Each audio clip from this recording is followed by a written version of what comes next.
Hi guys, Valerie here, and I'm taking over this week's youth devotional.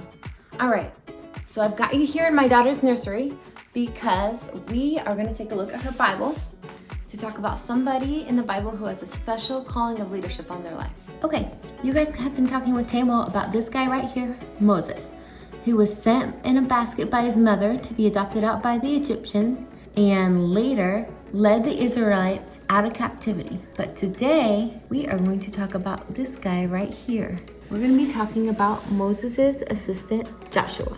All right, so why don't you guys come with me and we're going to take a look at the timelines between Moses and Joshua. So here we are looking at Joshua.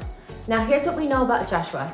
He was born a slave in Egypt, and he was the generation behind Moses, so he was born after Moses. And he left Egypt with Moses and the Israelites in 1446, and then 40 years later, in 1406, God commands him to be the leader that leads the Israelites into the promised land.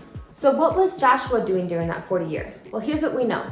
God spent that time providing him with a lot of leadership opportunities to prepare him for his calling. So we know that he led the Israelites in the battle of the Amalekites and led them into victory. We know that he became Moses' assistant. He served Moses in his ministry. And he was also one of the 12 spies that went to the promised land and scoped it out, and one of only 2 that brought back a good report. So that brings us up to Joshua 1, verses 1 through 16, where Joshua receives his calling from God. So that takes us up to Joshua chapter 1, where Joshua is visited by the captain of the Lord's hosts.